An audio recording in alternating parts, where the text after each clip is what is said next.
est prévu pour cette présentation, de manière à également pouvoir réécouter l'ensemble des explications et des illustrations qui vous seront données. Voilà, rentrons désormais dans le vif du sujet. Les webinaires éco-conception. Comme je vous le disais, c'est le premier d'une série de 6 webinaires d'une durée d'1 heure chacun. L'objectif de ces webinaires, c'est bien sûr de renforcer nos connaissances en éco-conception, de mieux comprendre qu'est-ce qu'il y a derrière ce concept d'éco-conception dont on entend beaucoup parler en ce moment, mieux comprendre en quoi cela peut être une source d'opportunité et non pas une contrainte supplémentaire, mais une source d'opportunité pour vos entreprises et pour vos produits. Bien sûr, on va essayer de vous donner quelques pistes pour comprendre par où on peut se lancer. Il y a des actions concrètes très simples et très symboliques qui peuvent être mises en œuvre et qui seront des bonnes illustrations pour une introduction au concept d'éco-conception des emballages. Et enfin, on essaiera aussi de rentrer dans chacun de ces modules un peu plus en détail sur les différents types d'emballages, les différents types de matériaux, et comprendre finalement comment ces emballages sont aujourd'hui recyclés et en fait pourquoi on vous oriente vers certaines pistes d'éco-conception, parce qu'effectivement le but est de faire ce lien entre les filières de recyclage et la conception de l'emballage. Donc, aujourd'hui, on s'attaque au module 1. Comme vous le voyez, il y en aura 6. Ce seront les 6 mardis qui suivront. Enfin, les 5. Le premier est aujourd'hui et les 5 mardis qui suivront. Toujours entre 9h30 et 10h30. Aujourd'hui, c'est l'introduction à l'éco-conception et aux achats responsables. Je commencerai par une présentation de Citeo, expliquer un petit peu les caractéristiques de cette entreprise un peu hybride. J'essaierai d'éclairer un peu plus en détail qu'est-ce qu'on entend par éco-conception, et notamment par éco-conception les emballages ménagers. Ensuite, on essaiera de comprendre quelles sont les raisons principales qui, aujourd'hui, tendent à vous accompagner vers des stratégies d'éco-conception de vos emballages. Les actions clés à mettre en œuvre pour éco-concevoir vos emballages. Et enfin, on finira la session par une session de questions-réponses. Donc, commençons par la présentation de Citeo. Citeo, c'est une entreprise à but non lucratif qui accompagne les entreprises mettant sur le marché des emballages depuis près de 25 ans. Vous avez sûrement dû entendre parler plutôt d'éco-emballage au départ, mais Citeo, c'est aujourd'hui la fusion d'éco-emballage et éco-polio, on y reviendra, mais c'est avant tout effectivement une entreprise qui est là pour collecter, trier et recycler vos emballages. Donc, commençons par le commencement. Vous, je pense pour une grande majorité, entreprises qui participaient à ce webinaire et qui mettent sur le marché des emballages ménagers, vous contribuez aujourd'hui au dispositif de manière financière en participant via ce qu'on appelle une éco-contribution. Et ce sont vos entreprises qui, effectivement, vont permettre la mise en place tout un système derrière qui va organiser la collecte, le tri et le recyclage de vos emballages. Donc, c'est pas loin de 50 000 entreprises aujourd'hui qui sont quelque part partie prenante dans l'aventure de Citeo et qui versent alors on peut aller même au-delà. Aujourd'hui, c'est plus de 700 millions d'euros qui sont versés et qui, vous allez le comprendre, finalement, ne sont passent par Citeo. Alors attendez, j'ai un souci de partage d'écran. Voilà. 700 millions d'euros qui effectivement passent par Citeo. Vous allez comprendre. Les citoyens, bien sûr, la deuxième étape dans le cycle de Citeo, c'est bien sûr les citoyens, vous, au quotidien, chez vous, parce qu'effectivement, il y a à la fois effectivement une contribution financière des entreprises, ensuite il y a un geste citoyen. Effectivement, le geste de tri est une étape clé dans le concept et la vie de Citeo. Il faut qu'effectivement on arrive à faire grimper ce pourcentage effectivement de Français qui trient leurs déchets chez eux, qui est aujourd'hui à 87%, mais malheureusement uniquement à 44% de manière systématique. Et c'est ce chiffre-là qui, via la sensibilisation, fait partie également de nos actions.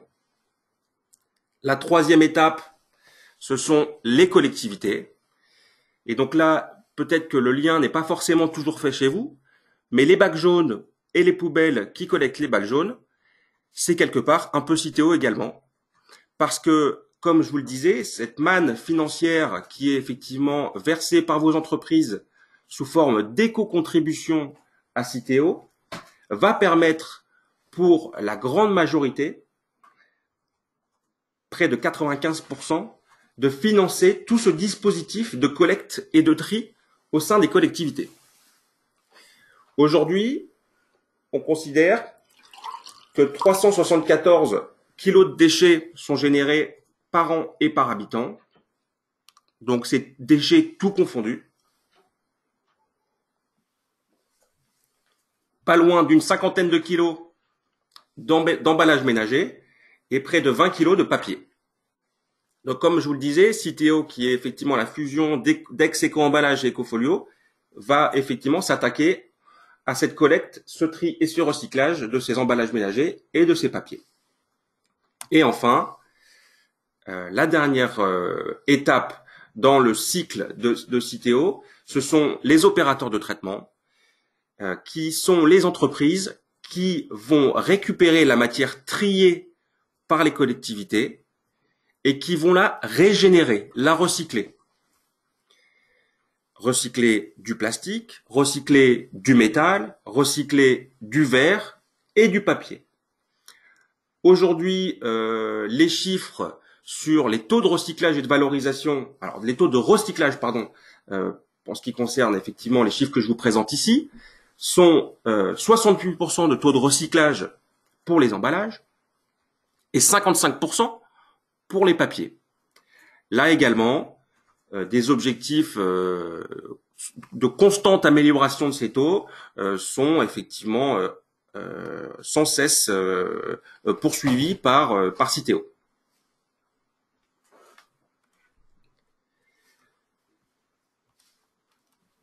Donc, comme je vous le disais, Citeo est une entreprise un peu hybride, dans le sens où c'est une entreprise privée à but non lucratif.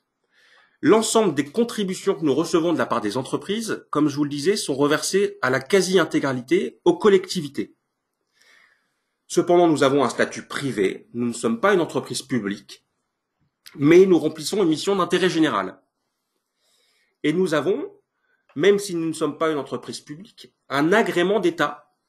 C'est-à-dire que nous devons répondre à tout un tas d'obligations fixées dans un cahier des charges qui nous donne, par exemple, des objectifs en termes de recyclage des emballages. Et nous devons, effectivement, de manière réglementaire, poursuivre l'atteinte de taux de recyclage des emballages.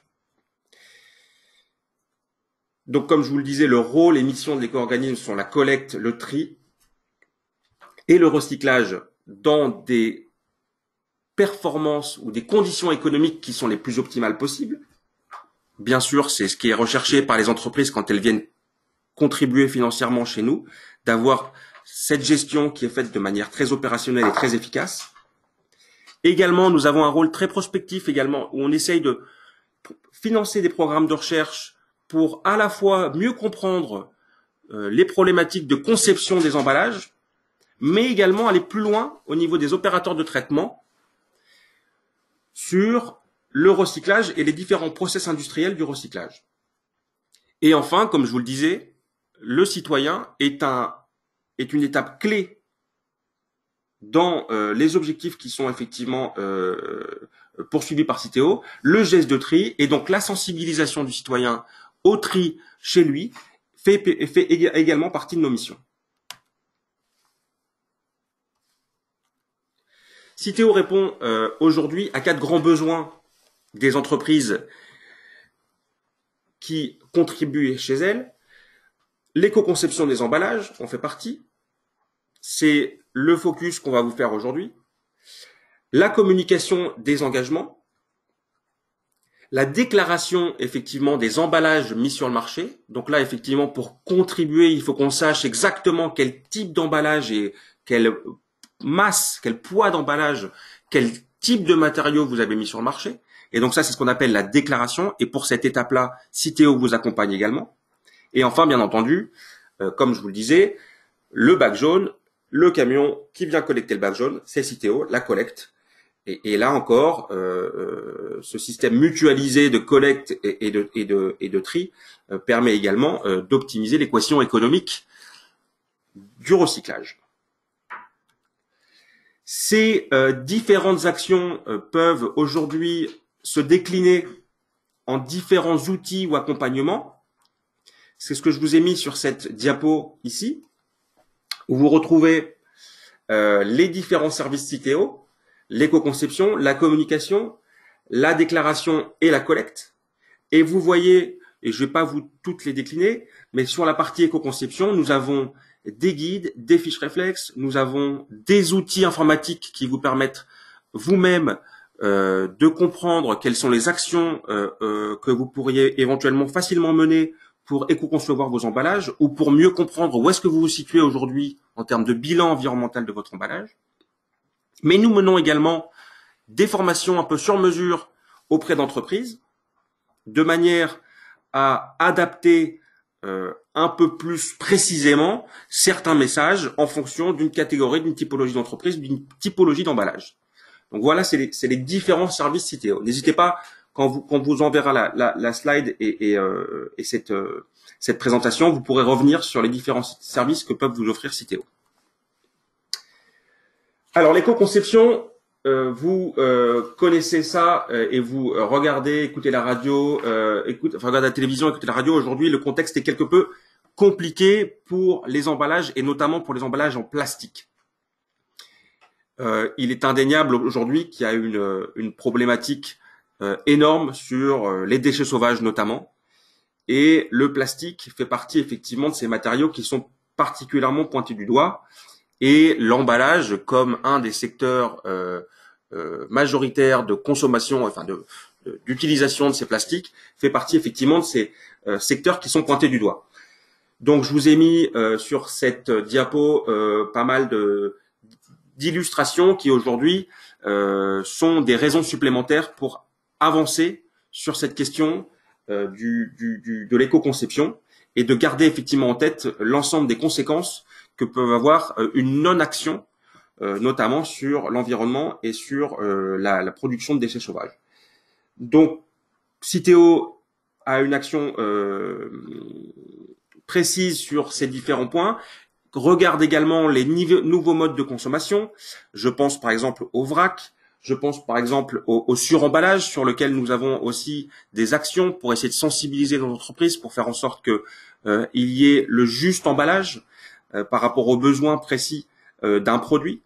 Voilà, donc ça fait partie des réflexions que nous menons et nous sommes bien entendu à l'écoute à la fois des préoccupations de la société sur ces questions environnementales et plus spécifiques des déchets sauvages et du plastique.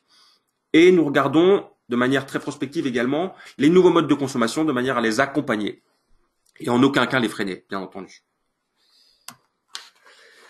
Le rôle d'un emballage, je vous ai mis cette vidéo que vous avez dû recevoir en amont de ce webinaire. Le visionnage par GoToMeeting n'est pas forcément ce qu'il y a de plus optimal.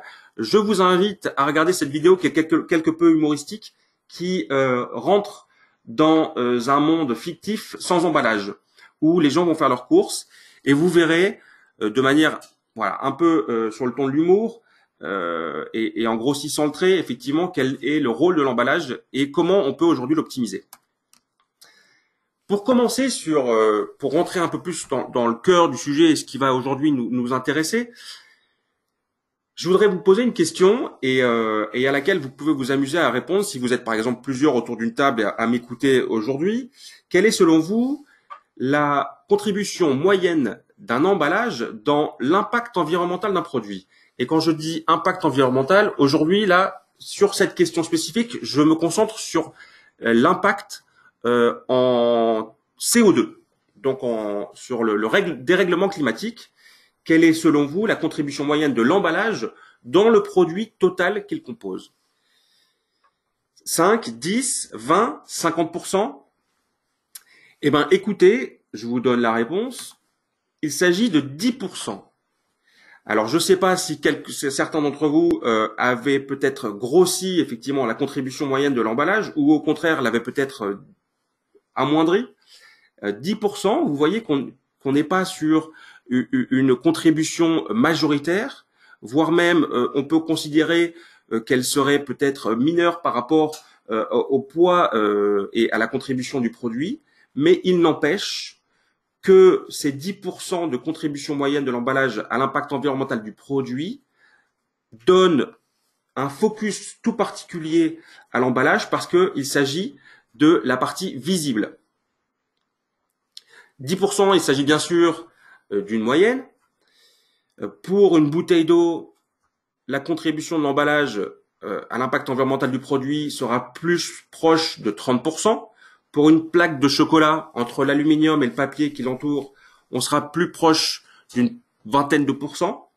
Et au contraire, pour un paquet de jambon, avec sa barquette et son opercule, nous serons plus proches de 7%. Encore une fois, on parle ici uniquement de l'impact en gaz à effet de serre, donc l'impact CO2. On pourrait également effectivement se concentrer sur d'autres types d'impacts, mais c'est sur cela qu'on a choisi effectivement de vous faire cette illustration. 10% des impacts seulement, comme je vous le disais. Alors pourquoi tant de focus sur l'emballage? Eh bien parce que l'emballage c'est la partie visible et c'est la première chose que le consommateur voit quand il achète le produit. Et c'est pour ça que son optimisation fait partie des pistes très importantes dans l'éco-conception de son produit. J'ai passé peut-être un peu vite sur la slide précédente que je vais reprendre. C'est important de comprendre qu'il y a une juste mesure à trouver dans la conception de son emballage. Pourquoi? Parce que trop d'emballage, bien entendu, ça fait un excès de matière première utilisée et du coup un supplément de déchets à traiter. Mais au contraire, pas assez d'emballage, il y a un risque de gaspillage. N'oublions pas que l'emballage est là pour un rôle bien précis et bien spécifique et que sans lui, on pourrait effectivement avoir beaucoup plus de gaspillage, notamment dans les produits alimentaires. Donc la partie visible, comme je vous le disais, un peu comme l'iceberg, comme le montre cette illustration. Donc l'éco-conception, qu'est-ce que c'est exactement? D'abord, concentrons-nous sur le terme conception, la conception d'un emballage. De quoi s'agit-il? Un emballage optimal doit répondre aux attentes du consommateur, répondre également aux différents enjeux marketing, de pouvoir effectivement signifier, illustrer sur l'emballage l'ensemble des messages marketing que l'on veut faire passer. Il doit également répondre à des impératifs de logistique et de distribution. On doit pouvoir empiler certains produits les uns sur les autres, donc l'emballage doit pouvoir tenir. On doit pouvoir également le transporter, on doit pouvoir également le conserver. Donc il y a des enjeux également économiques, également des enjeux liés à la production. Il y a tout un process effectivement de production, de conditionnement, et donc du coup l'emballage effectivement doit s'adapter aux lignes de production et de conditionnement existantes. Et enfin, bien entendu, les enjeux réglementaires avec soit des directives ou règlements européens, soit des règlements nationaux qui effectivement encadrent aujourd'hui la conception d'un emballage. Mais alors, éco-concevoir son emballage, qu'est-ce que c'est? C'est finalement rajouter à toutes ces différents critères un critère environnemental qui est de limiter l'impact sur l'environnement de l'emballage. À la fois en amont par une utilisation de matériaux qui ont des bilans environnementaux moindres, mais également sur une réflexion sur l'aval et la fin de vie, en essayant d'intégrer les filières de recyclage existantes et de pouvoir effectivement optimiser le recyclage et la valorisation des différents matériaux que constitue l'emballage. Donc voilà ce que c'est que l'éco-conception d'un emballage. Intégrer l'environnement dès la conception. Est-ce qu'on peut réussir à faire rentrer ça dans les critères d'achat? Il faut bien entendu qu'on arrive à répondre à ces impératifs, c'est-à-dire l'emballage qui remplit son rôle premier, qui est effectivement la protection du produit, le service rendu au consommateur, mais qu'on arrive effectivement à coupler ces services rendus à une réduction croissante et permanente des impacts sur l'environnement, tout au long du cycle de vie, des étapes du cycle de vie, c'est-à-dire, comme je vous le disais, de la production des matériaux qui le composent jusqu'à la fin de vie. Voilà ce qu'on appelle le cycle de vie. C'est l'amont, la conception, jusqu'à la fin de vie et le recyclage.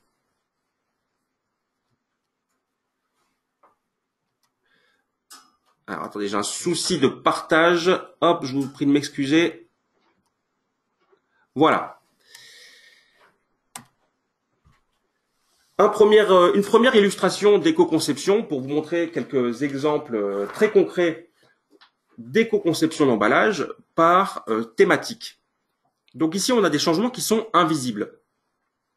Cette boîte de bonbons n'a pas du tout changé d'aspect et pourtant, on a réduit son poids de 0,44 grammes, soit une réduction de 8% de la masse totale du carton que compose cet emballage, ce qui amène sur une consommation annuelle pratiquement 20 tonnes de carton économisé.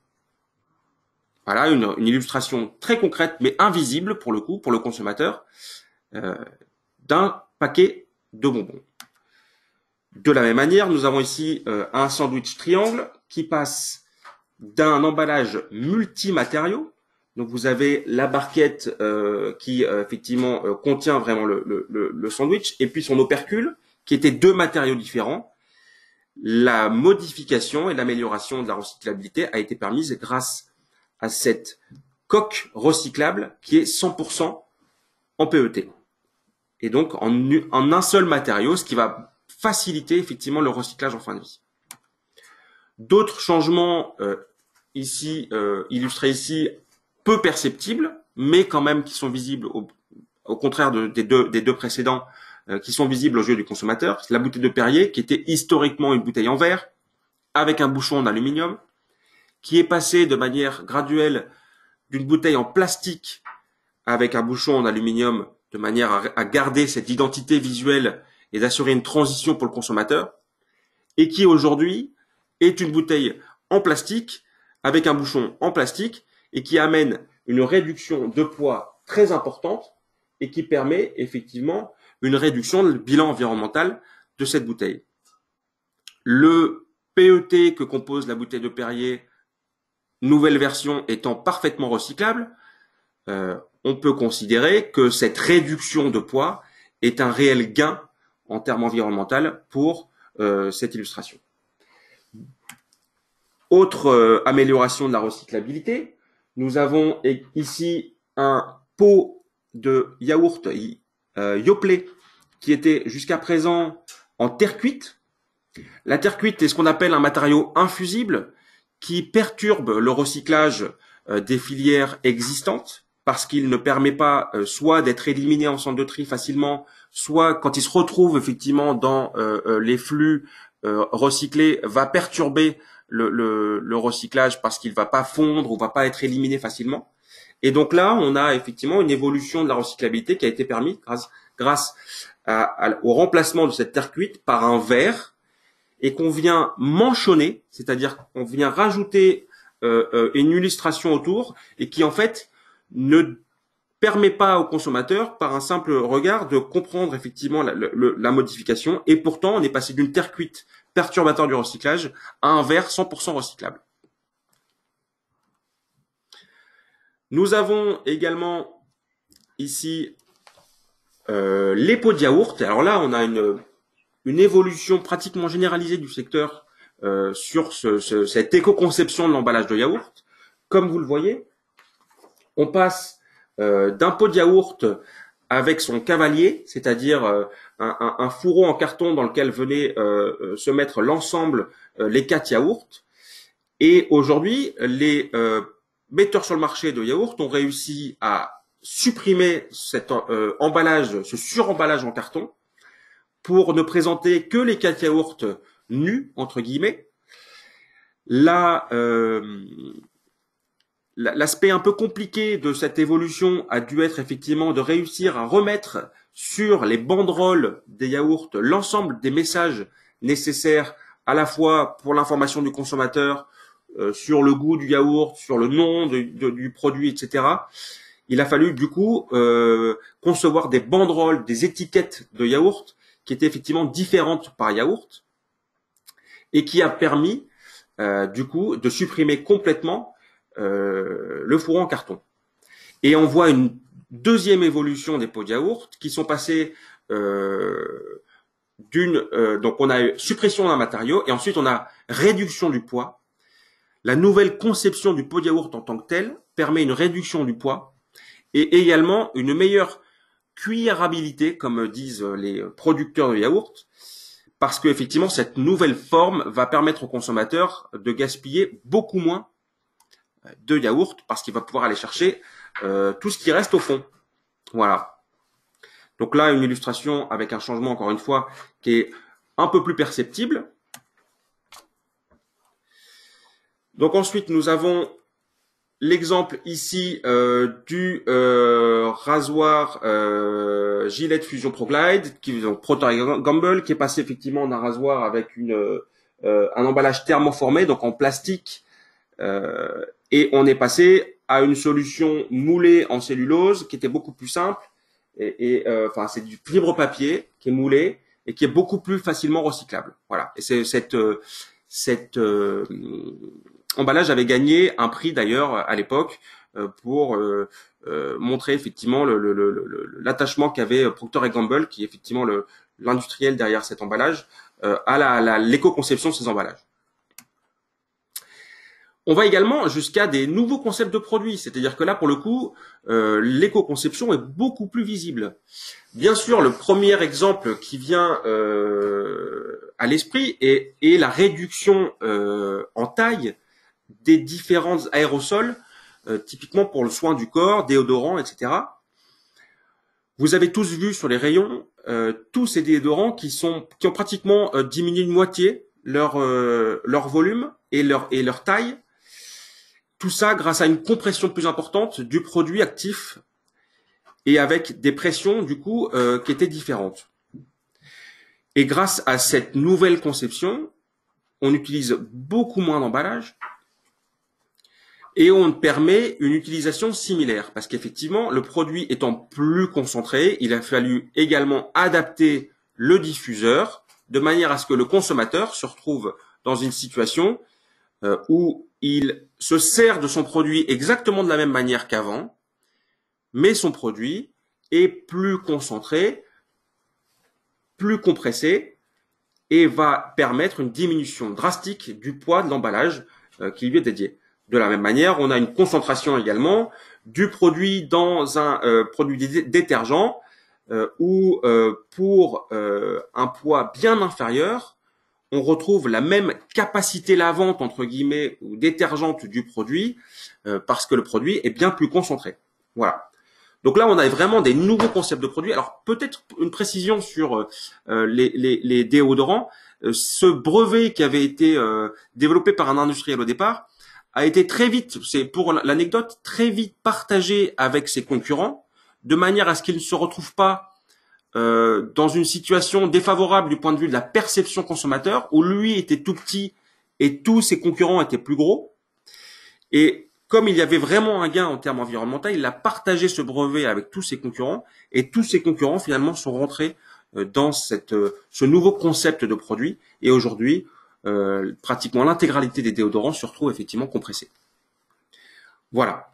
Voilà pour les quelques illustrations. Alors on a aussi également bien sûr le concept des recharges qui fait partie également de stratégies d'éco-conception d'emballage.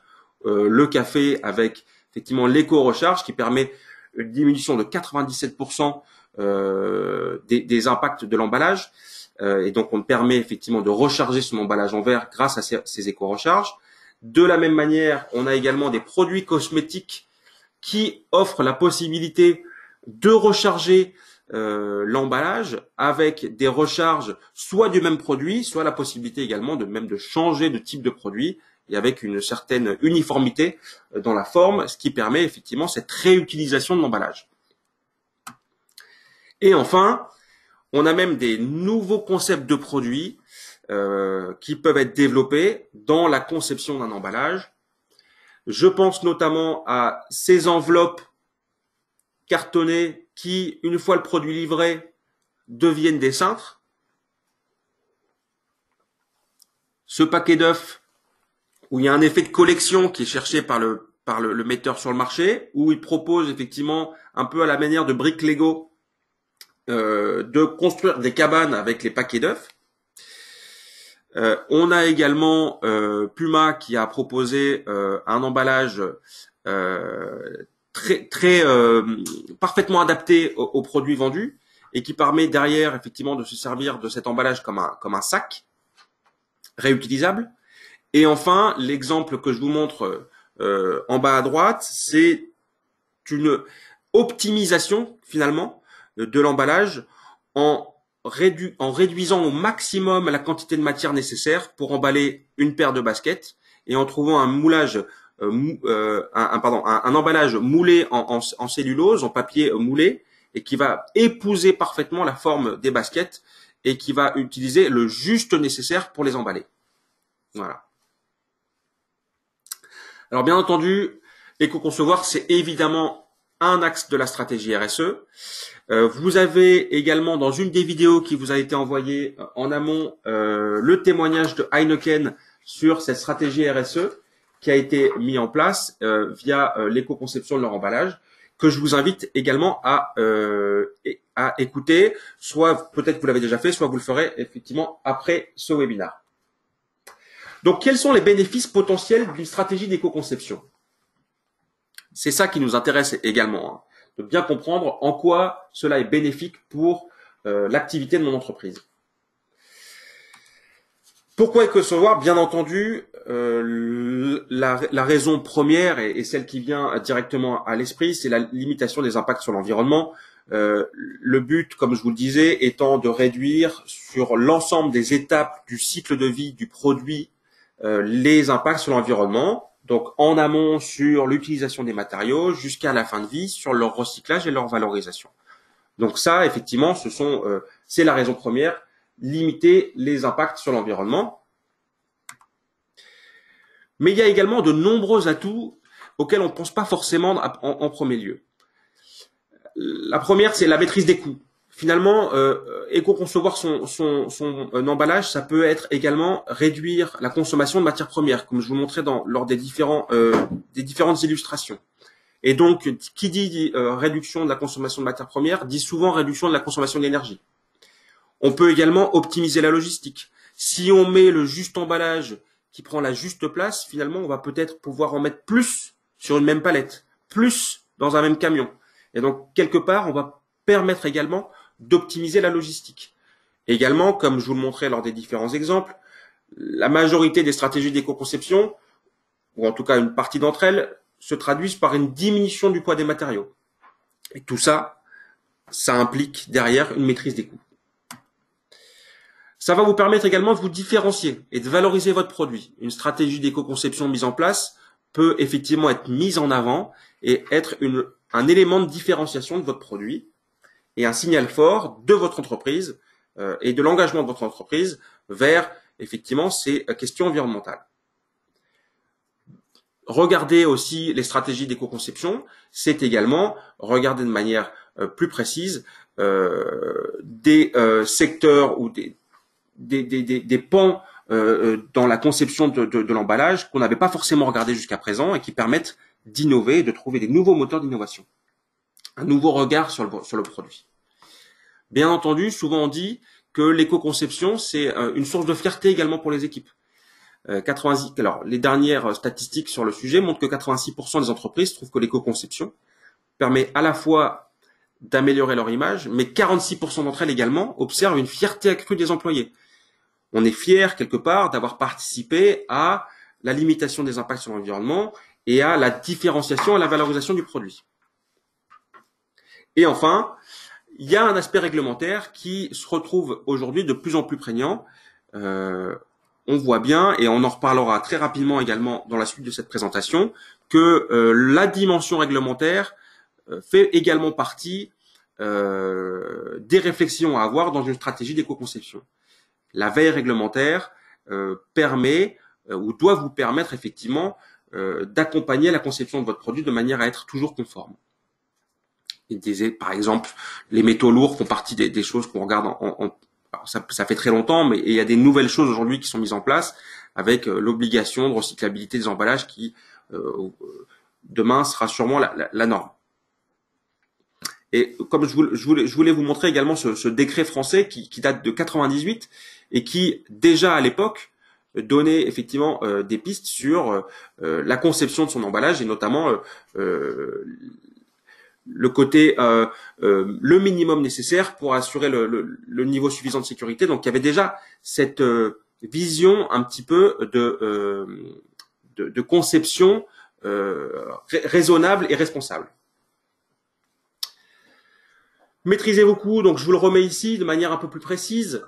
L'extraction de matières premières permet donc d'alléger, moins de matières premières, donc effectivement moins d'extraction de matières premières, donc éco-conception de son produit par ce biais-là, et économie sur le post-achat évidemment. La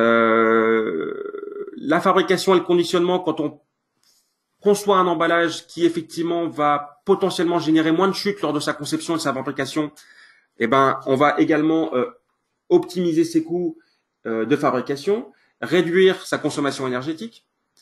Comme je vous le disais, l'amélioration de la palettisation, par exemple, sur la thématique transport, va permettre également tout un tas d'économies en termes de coûts logistiques. Et enfin, moins de déchets.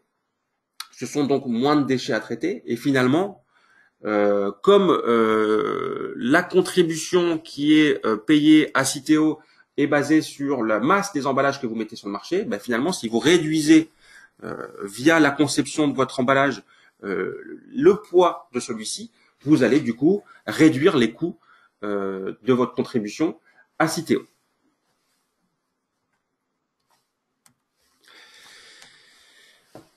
Donc je vous le remets ici de manière un peu plus précise.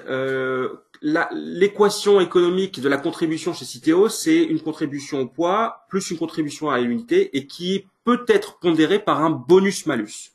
Donc la contribution au poids, c'est le poids fois un certain tarif de référence pour un matériau bien précis. Donc là, effectivement, vous voyez bien que le levier réduction de poids peut permettre effectivement de diminuer à ce niveau-là. Ensuite, on a effectivement la contribution à l'unité et les bonus-malus. Donc là, on a un exemple bien précis, effectivement, d'une éco-conception avec un paquet de jambon qui passe de 17 à 15 grammes. On a une réduction du poids de 12% et donc une réduction des déchets générés, une économie de matières premières et une réduction des impacts liés au transport. Et cette économie et cette réduction de poids a permis, sur la facture Citeo, près de 22% de réduction. Parce qu'il y avait également un bonus d'éco-modulation qui était valable sur la première année lors d'une réduction de poids de l'emballage et qui est un bonus de 12%. Donc vous voyez, cette stratégie d'éco-conception a permis de gagner près d'un quart des coûts de la contribution de Citeo. Et donc en fait, on voit ici sur cette diapo que pour 96% des répondants, une stratégie d'éco-conception, finalement, a des impacts soit neutres, soit positifs sur les profits de l'entreprise. Et uniquement 4% des entreprises répondantes ont dit qu'il y avait une réduction des profits de l'entreprise suite à la stratégie d'éco-conception. Donc il y a quand même une certaine majorité d'entreprises, un certain consensus sur le fait que éco-concevoir, c'est quand même maîtriser ses coûts. 9 Français sur 10 souhaitent aujourd'hui davantage de produits respectueux, donc c'est une des raisons supplémentaires en termes stratégiques et d'image pour travailler sur cette question de l'éco-conception. On voit bien que certains en font vraiment la promotion lors de leur publicité, soit directement sur l'emballage, soit de manière ce qu'on appelle off-pack, c'est-à-dire sur des supports publicitaires. L'exemple d'Innocent dans ces bouteilles est particulièrement représentatif. Et pour un Français sur 4 aujourd'hui, et on voit bien que cette statistique monte, la recyclabilité de l'emballage est un des principaux critères d'achat du produit. Donc ça fait partie également des éléments de différenciation et donc des enjeux stratégiques qui peuvent être effectivement donnés par l'entreprise. Le contexte législatif et réglementaire qui est très important, qui fait partie effectivement de la conformité dont on parlait.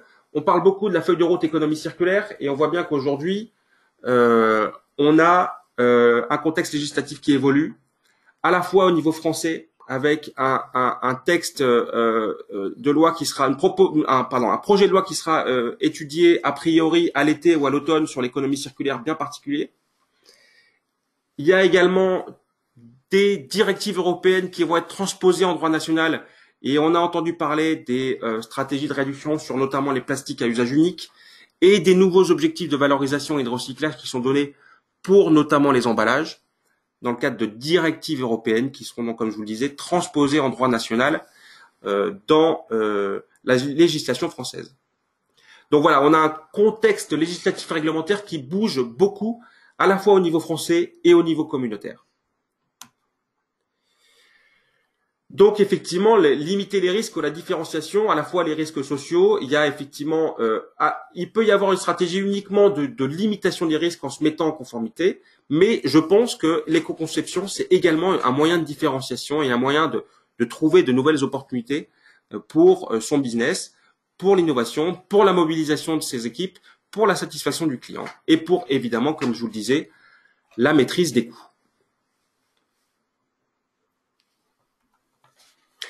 Très rapidement, je vais revenir parce qu'on est un petit peu en retard sur un exemple bien particulier d'innovation. On a cette entreprise qui est une petite entreprise qui s'appelle Somapro, qui est une PME de 45 employés qui a décidé effectivement d'éco-concevoir son fond de sauce qui était jusqu'à présent multimatériaux et qui effectivement est passé en monomatériaux polypropylène qui est devenu 100% recyclable parce que aujourd'hui, avec l'extension des consignes de tri, on voit ce matériau est parfaitement recyclable et également plus léger.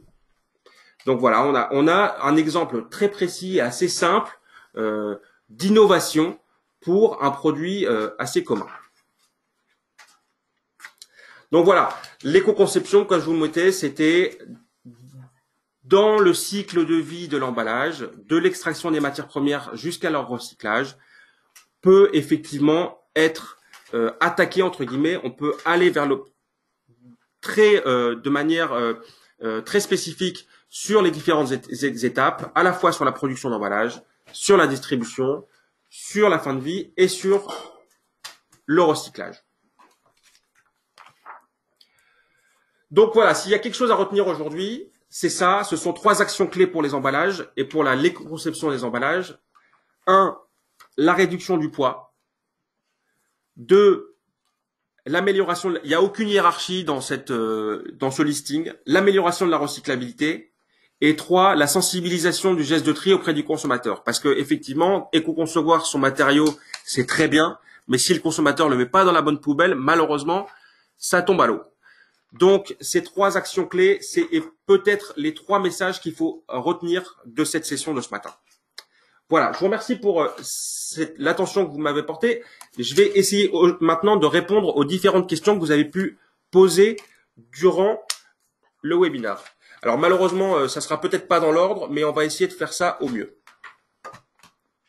Alors, une question qui nous a été posée, c'est est-ce que les bouteilles type Perrier, Badoit de couleur sont des perturbateurs? Alors, effectivement, les bouteilles en PET colorées ne se recyclent pas exactement dans le même flux que les bouteilles en PET clair, mais elles se recyclent très bien. Les débouchés ne sont pas forcément les mêmes, mais elles rentrent parfaitement dans les filières de recyclage existantes. Donc, il y a effectivement un point qui est souvent venu dans l'actualité dernièrement, qui est le PET opaque, qui est encore une question bien spécifique et qui n'a rien à voir avec ces bouteilles en PET colorées. Le PET opaque, c'est le PET plutôt à destination des bouteilles de lait, dont le but est de filtrer la lumière, voilà, voir se couper complètement de la lumière. Ce n'est pas le cas du Perrier ou de la Badoit, où là, il s'agit de PET coloré uniquement. Voilà. Le taux de recyclage du PE souple. Alors là, effectivement, on arrive à des questions qui sont quand même assez précises. On aura un webinaire bien spécifique sur la question du recyclage des plastiques. Je vous invite à participer à celui-ci et dans ce cadre, on répondra peut-être un peu plus spécifiquement aux questions vraiment en détail parce que là, c'est quand même un point un peu technique, mais en tout cas, sachez, pour une première réponse, que dans le cadre d'extension des consignes de tri, le recyclage du PE souple est aujourd'hui possible et ça fait partie des pistes d'optimisation et d'amélioration sur lesquelles également on travaille. Voilà. Alors, la bouteille de Perrier en verre vs la bouteille de Perrier en plastique. Y a-t-il un vrai bénéfice alors que le verre est recyclable à l'infini? Alors évidemment, le verre est un matériau qui est parfaitement recyclable à l'infini et qui donne effectivement qui a une caractéristique bien particulière par rapport aux matériaux, aux autres matériaux. Mais on peut aussi dire que le PET, qui constitue en majorité les bouteilles aujourd'hui en plastique, est un matériau parfaitement recyclable également, qui permet peut-être pas autant de cycles que le verre, mais on considère aujourd'hui que le matériau PET est un matériau aussi recyclable que le verre. Peut-être juste pour compléter, Gauthier, notre position, c'est de dire que en fait, on n'est pas dans un monde en boucle complètement fermé et on aimerait être dans cette situation-là. Donc peut-être que d'ici 2030, 2040, on pourra se poser cette question et se dire maintenant, toutes les bouteilles se recyclent et retournent à la bouteille. Et donc effectivement, il peut y avoir une diminution des propriétés de la matière liée au cycle de recyclage, mais il existe des additifs pour rebooster la matière. Et donc c'est réellement pas une problématique. Donc on va pas comparer les matériaux en disant il y en a qui se recyclent à l'infini et d'autres non. Parce qu'en fait, c'est pas une problématique opérationnelle. Voilà, donc c'est pas un élément de comparaison entre matériaux que nous on trouve pertinent. Par contre, la différence de poids et de taux de recyclage, ça c'est des critères intéressants. Et pour le coup, pour le poids, transporter des bouteilles en verre de Perrier va être plus impactant sur l'environnement que transporter des bouteilles en plastique. Voilà. Et donc, ça fait partie également dans la vision globale de ce qu'on regarde, à la fois l'impact sur l'environnement, sur la fin de vie, mais également sur les aspects logistiques. Et de ce point de vue-là, c'est indéniable, la bouteille en plastique est bien plus légère que la bouteille en verre et donc va permettre une réduction des impacts sur la partie logistique et transport. Il y avait une autre question sur cette partie verre vs plastique, entre guillemets. La recherche café en plastique vs la bouteille pot de café en verre recyclable. Là, tout l'enjeu était d'avoir un emballage en verre, effectivement, qu'on achète une fois, mais qu'on garde et qu'on vient recharger grâce à la recharge en plastique. Et la recharge en plastique, c'est indéniable, a un impact bien inférieur à l'action de racheter un nouveau pot en verre. Voilà. Donc de ce point de vue-là, effectivement, c'est difficilement contestable. Il y a une autre question qui nous a été posée sur est-ce qu'on peut communiquer sur une stratégie d'éco-conception, sur une stratégie d'éco-conception en ne faisant qu'une réduction d'emballage? La réponse est oui. Une réduction d'emballage, c'est le premier pas, comme je vous le disais, dans les 3 actions clés que je vous ai mentionnées à la fin de la présentation. La réduction du poids de l'emballage fait partie des actions clés dans une stratégie d'éco-conception.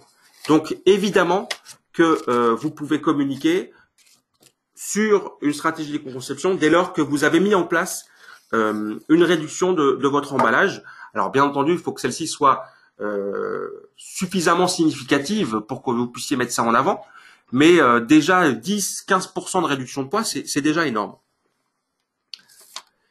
Alors, autre question sur les emballages en matière biosourcée. Peuvent-ils être mis dans le bac de tri? Alors, la matière biosourcée aujourd'hui, il y a beaucoup de choses derrière ce terme de matière biosourcée. On retrouve l'ensemble des résines plastiques classiques en biosourcé. Il existe aujourd'hui des plastiques PET ou PE ou PP qui sont d'origine biosourcée. Et donc, dans ce cadre, elles rentrent tout à fait dans les consignes, dans les filières de recyclage existantes. A contrario, on a aujourd'hui des nouvelles résines plastiques qui sont effectivement biosourcées.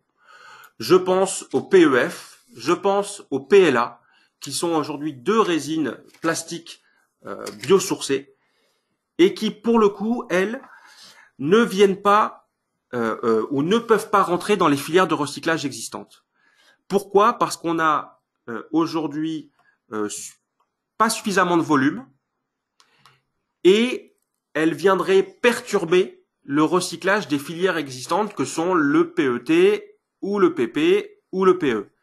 Si on rajoute un flux même minoritaire de PLA qui est à l'aspect, a vraiment la même forme et la même couleur entre guillemets que le PET clair, eh ben ça pourrait venir perturber de manière importante le recyclage du PET.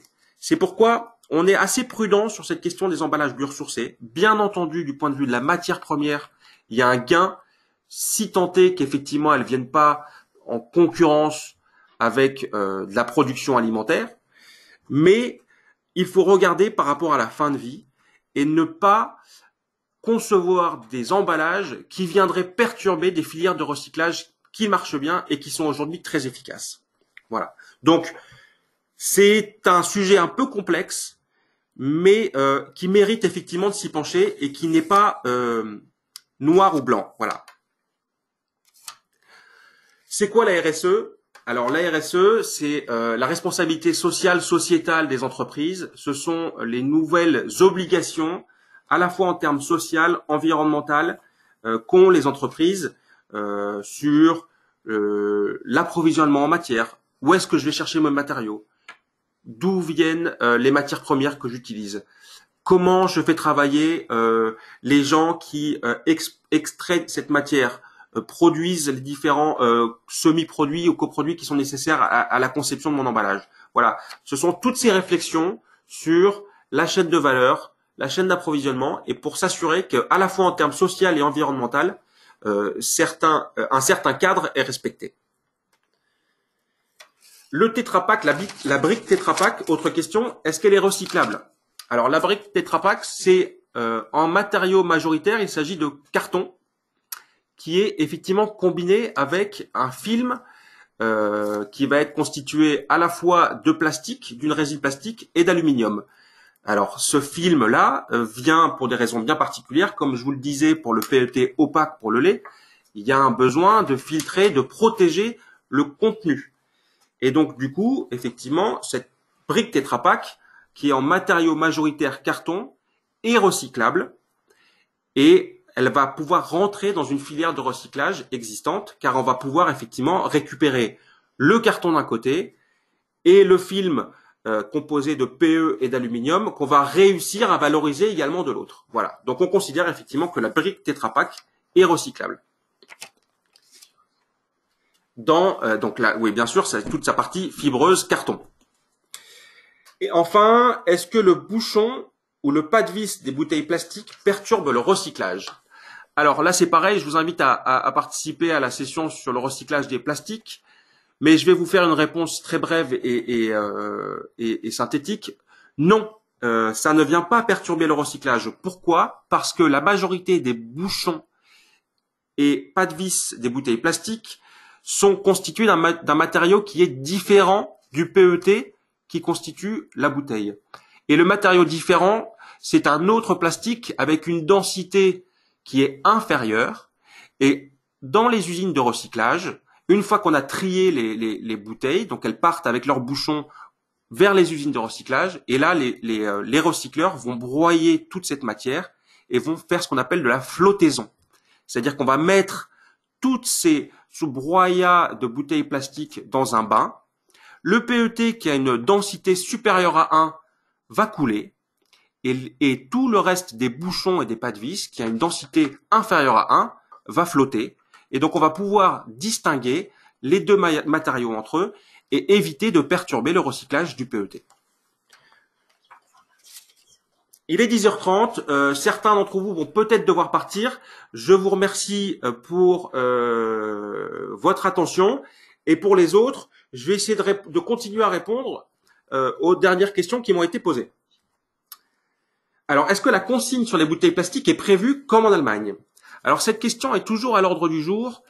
Sachez dans un premier temps que la consigne sur les bouteilles plastiques n'est pas forcément une consigne pour réutilisation. Elle pourrait être également une consigne pour recyclage.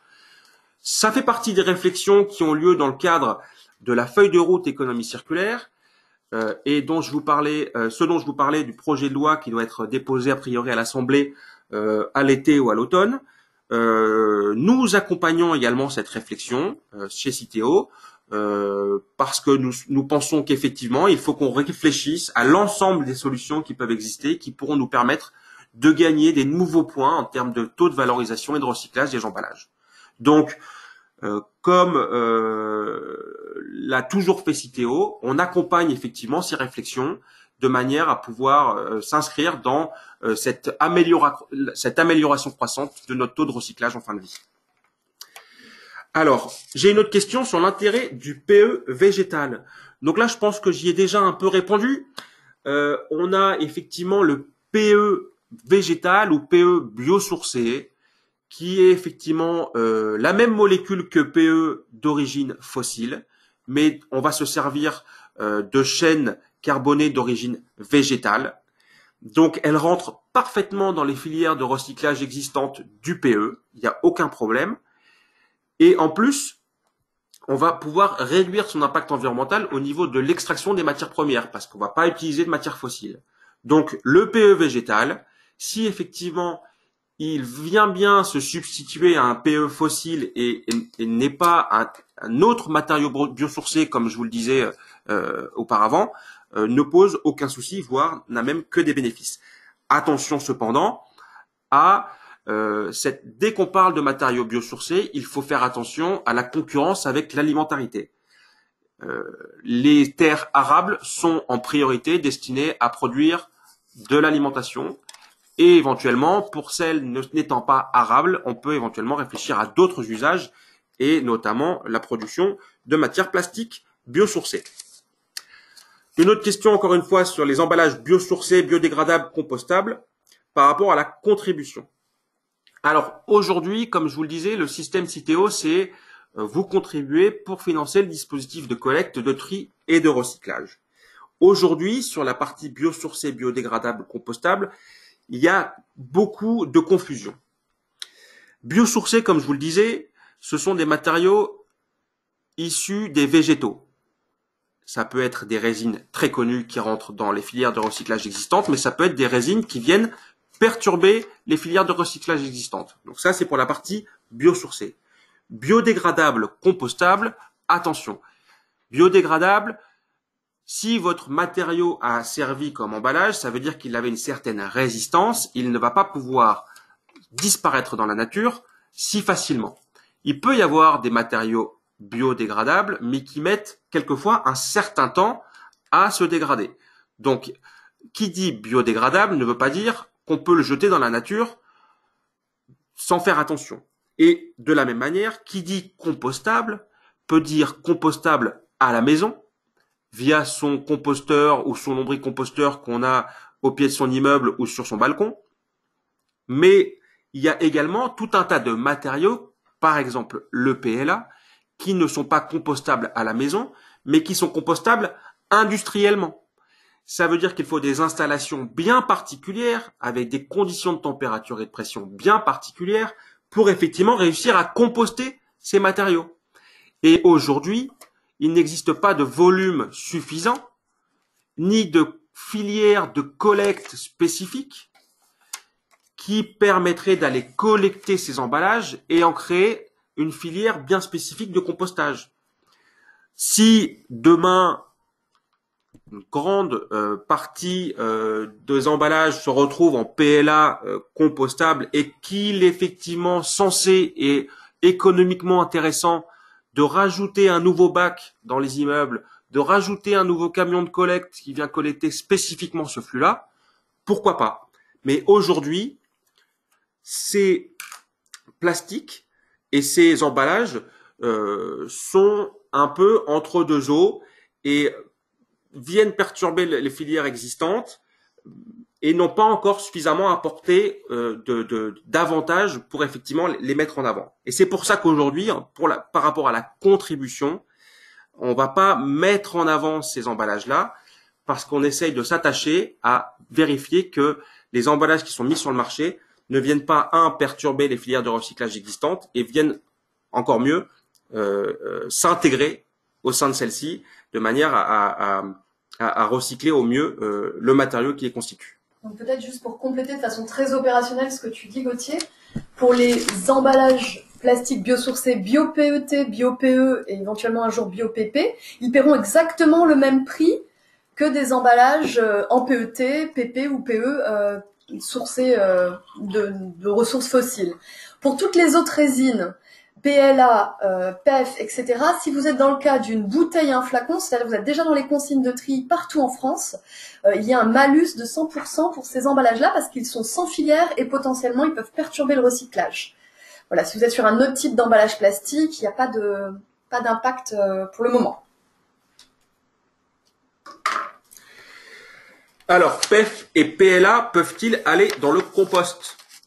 Donc, comme je vous le disais, la différence, c'est compostable à la maison ou compostable industriellement. Et malheureusement, cette confusion est pas toujours clarifiée par à la fois les metteurs sur le marché et aujourd'hui, on voit bien qu'il y a une confusion aux yeux des consommateurs pour comprendre effectivement qu'est-ce qu'on peut composter ou pas. Le PLA et le PEF sont des matériaux qui sont compostables industriellement.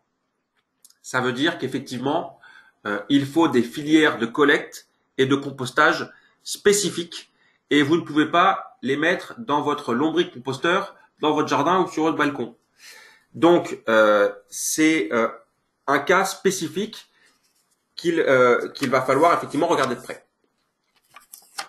Peut-on envisager une détection hydrocarbures en centre de tri pour séparer le biosourcé des autres plastiques? Encore une fois, comme je vous le précisais, une partie des matériaux biosourcés, bio-PE, bio-PET, rentrent tout à fait dans les filières de recyclage existantes. Les molécules sont exactement les mêmes. La seule différence, c'est que le matériau est d'origine soit de fossile, soit d'origine naturelle. Donc, il n'est pas possible de faire ce distinguo en centre de tri et il n'est surtout pas nécessaire de le faire. Et peut-être pour les autres résines, ce qu'on peut dire, pour la difficulté n'est pas d'arriver à détecter le PLA et le PEF en centre de tri. On a tout à fait la capacité à les détecter, par exemple par tri optique. La question n'est pas de les détecter, la question est bien, est-ce qu'on a suffisamment de tonnage, est-ce qu'on a des débouchés pour ces résines-là? Et à l'heure actuelle, nous n'avons pas ni les gisements suffisants, ni les procédés de recyclage en place, ni les débouchés. Alors, une autre question encore bien spécifique sur le recyclage des films OPA-PE. Est-ce que ces films perturbent le recyclage en extension des consignes? Alors aujourd'hui, les films complexes sont des films effectivement qui sont pour lesquels on a une attention bien particulière. On essaie de travailler effectivement à la délamination de ces films complexes de manière à essayer de récupérer la matière. Mais aujourd'hui, effectivement, le recyclage de ces films complexes multimatériaux, multicouches, ne perturbe pas les filières existantes parce qu'on arrive à les mettre de côté, mais par contre n'ont pas aujourd'hui un taux de recyclage optimal. Et ça fait partie des travaux de recherche qu'on mène. Les pots de yaourt, pourquoi ne sont-ils pas adaptés aux filières? Alors, il y a des projets, les pots de yaourt sont, pour la grande majorité d'entre eux, en PS, polystyrène. C'est pas le même polystyrène que vous connaissez qui vient entourer votre frigo ou votre téléviseur quand ils vous sont livrés. C'est un polystyrène non expansé. Ce polystyrène est le seul matériau qui aujourd'hui offre la possibilité d'être sécable. Les yaourts, entre eux, vous arrivez à les casser. Quand il y en a 4, clac, clac, on les casse de manière à les séparer et pouvoir les manger. Aujourd'hui, c'est un mode de consommation qui est effectivement plébiscité par les consommateurs en France. Vous verrez que dans d'autres pays européens, on retrouve pas forcément ce mode de conditionnement. On voit qu'il y a aussi une évolution de matériaux qui existent avec des nouveaux modes de conditionnement de yaourt dans des pots en PP rigide ou des pots effectivement, mais qui ne permettent pas d'avoir ce caractère sécable. Et comme je vous le disais, d'avoir des pots de yaourt par 4, ça peut aussi apporter un certain bénéfice parce qu'on a pu supprimer par exemple le fourreau en carton. Donc les pots de yaourt aujourd'hui effectivement ne sont pas adaptés aux filières, mais sachez qu'il y a des travaux de recherche bien avancés sur le recyclage du polystyrène des yaourts. Et demain, effectivement, d'ailleurs pour certains d'entre vous dès aujourd'hui, les pots de yaourt font partie des nouvelles consignes de tri et doivent être mises également dans le bac jaune. Ça, c'est des choses qui seront vues vraiment en détail pendant le module 4 sur le recyclage des plastiques. On verra à la fois qu'est-ce qu'il faut mettre dans le bac et une fois que ça a été mis dans le bac, qu'est-ce qui se recycle. On verra que les emballages en polystyrène, il y a des tentatives de création de filières de recyclage mécanique, que c'est encore en cours et que, comme le disait Gauthier, il y a d'autres procédés de recyclage qui sont creusés actuellement. Alors, comment connaître les filières de recyclage? Eh bien, il faut suivre les prochains modules, puisque la semaine prochaine, Gauthier vous présentera comment on collecte, qu'est-ce qu'on collecte, comment on trie, et après on verra dans les modules 3 et 4 qu'est-ce qui se recycle, très en détail, et répondre tout ça beaucoup plus en détail. Est-ce que Citeo subventionne les recycleurs? J'ai l'impression qu'ils sont livrés à eux-mêmes. Alors, Citeo subventionne, enfin, Citeo contribue à l'équilibre de l'ensemble du dispositif, comme je vous le disais. Et donc, ça fait partie également des financements qui sont également alloués. C'est un ensemble qui effectivement qui est financé.